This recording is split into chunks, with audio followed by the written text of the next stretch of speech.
Hello mga ka-Rangers! Yun, may dumating akong mga pampagwapo sa aking laruan, mga accessories, para magmukhang shooter ako. Dadaanin na lang sa pagpagwapo ng laruan kasi panay tayong nagmimintis.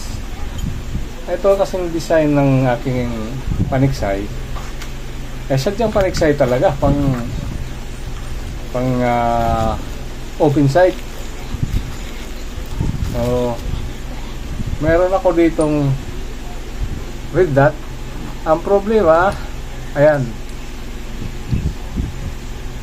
20mm ang reel nya. Itong mount dito ay 11mm lang. So bumili ako ng adapter. Ito yun, no? Bumili ako sa Lazada ng adapter para ito ay maikabit. Ay kakabit ko na. Tingnan natin kung magkakasya. At sana nga ay magkasya, para hindi naman sayang ang bili. Ang bili mo nito, may kasama na itong allen key para dito. Pasukan nito.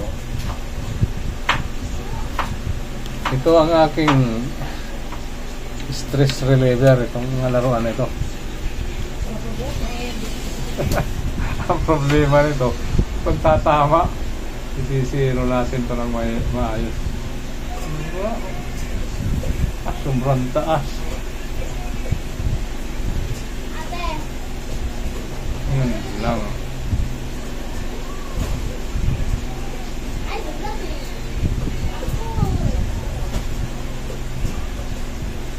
Yung windage nito mukhang naka-align na sa aking barrel.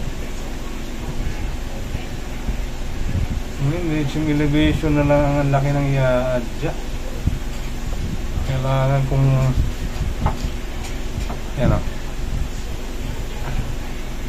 Mga katiksay, na ikabit ko rin itong aking red dot.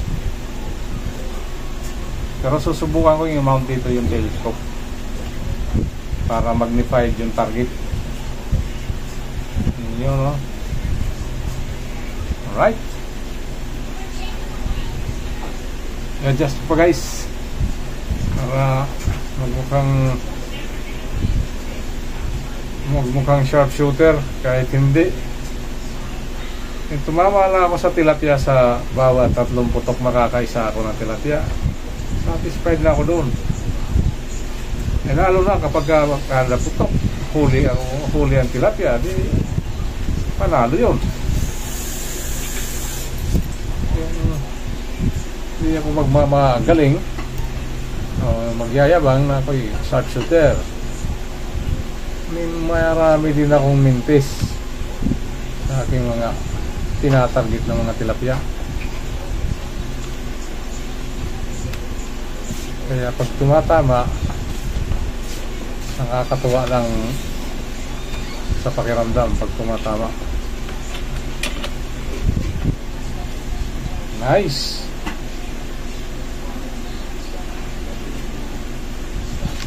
Ang downside lang nito pag malapitan, kasi ang taas ng red dot.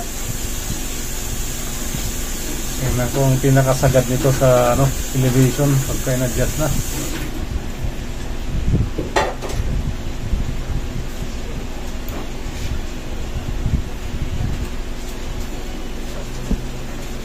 Alay na ba?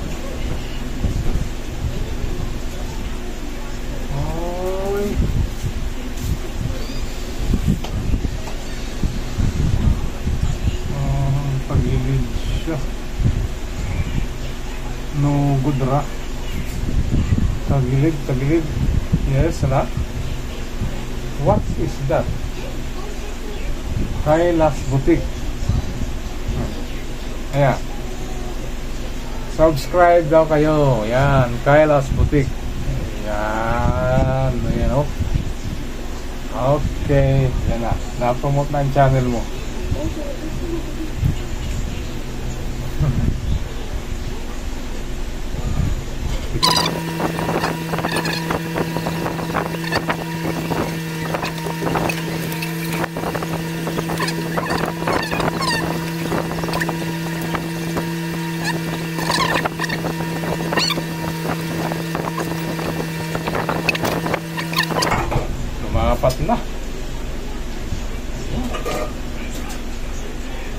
Yes, yes, yo.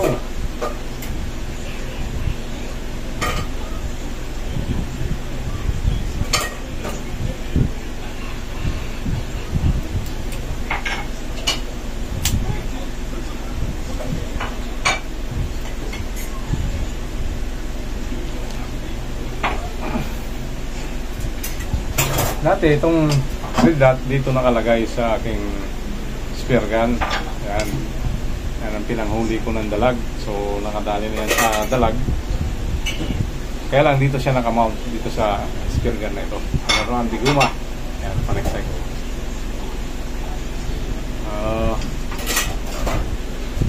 Try natin dito sa ating laruan di hangin. Total ay kapos yung gun ba, no? Makakapaneksay na ako. Right?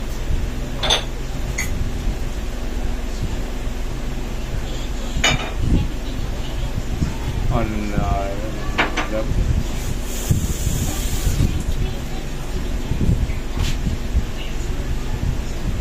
pag maaga akong makauwi, isisiro ko pa ngayon ito.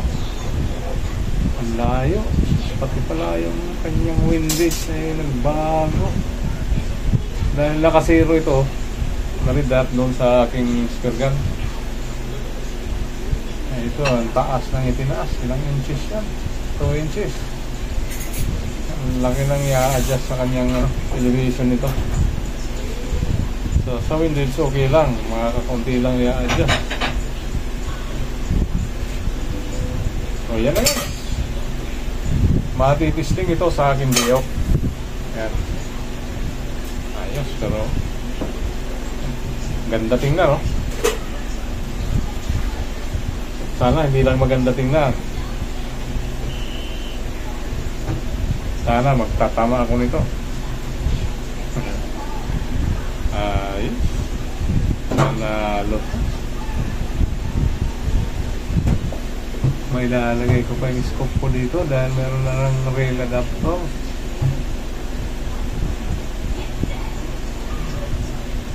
Layo.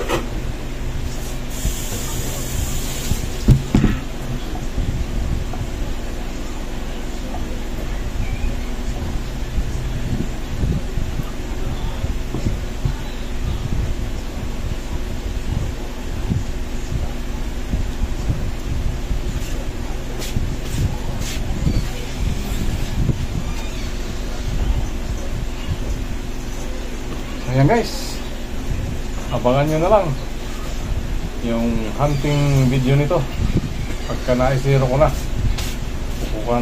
Kukuhanan ko ng video ang aking paghunting. Sana ma-zero ko ng maayos para naman magtatama ako sa aking target. Ang dami na pa naman lumuluta ngayon na dalag sa Santa Rita River.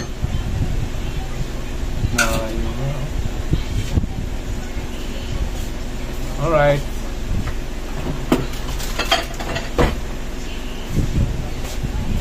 Yan na yung regalo ko sa sarili ko. At ito lang ang aking libangan. Wala akong ginagawa. Yan.